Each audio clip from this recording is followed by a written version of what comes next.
करे चबुकनक मम्मी का चिल्लाता रहो। करे हमने एकदम जरई उखाड़ के खेते होते में छीट यानी तब वहीं सुतल है। तो का करी? चल चल चल खेते में रोपे के चल, आदमी लगल है एकदम जीव चल। हम ना जा। का है का बात है बोल। सुना सुना। एरा जाऊ कारे जाऊ कारब ना धान के रोपनिया भाई ले ना मुनिया ना।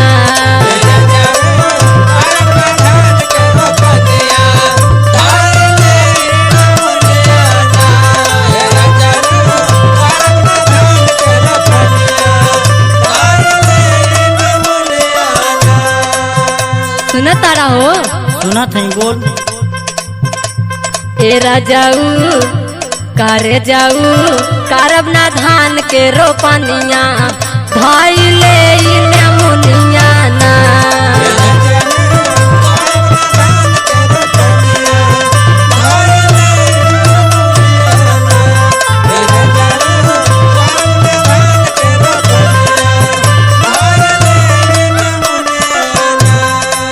अच्छा ही बताओ का अगर ऐसे सब नमूनिया रात रहा तो भतवा जवन लोकावेलू कहाँ से आई?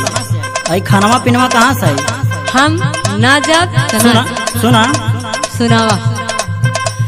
एरनिया सुगनिया कर बुझे ना रोपनिया कहाँ से आई भोजनिया ना।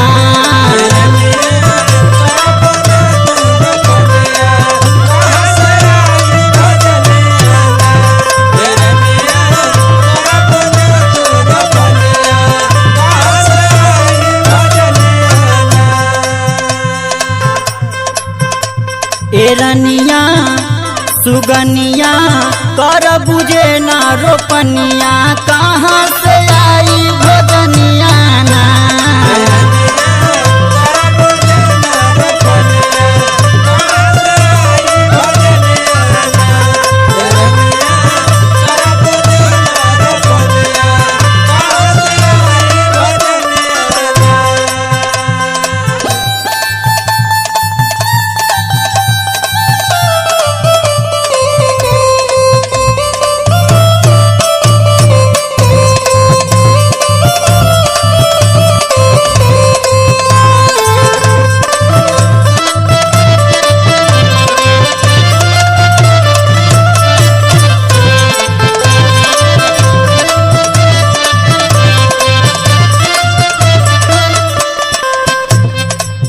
हमके ना का तो के बता।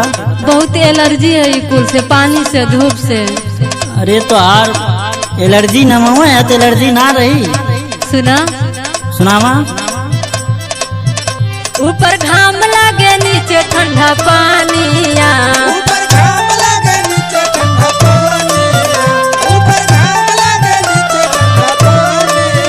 गली जाई मोर सुनर बदानिया।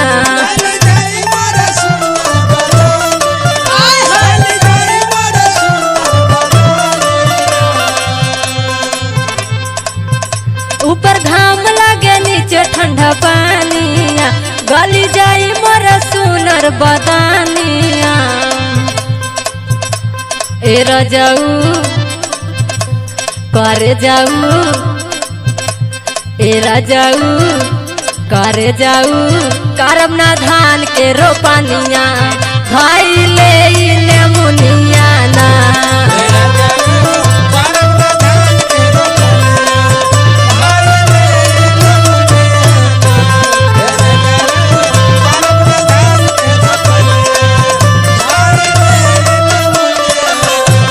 काम करत के दाएं सुंदर है, एलर्जी है एकदम तीखा टिपड़ी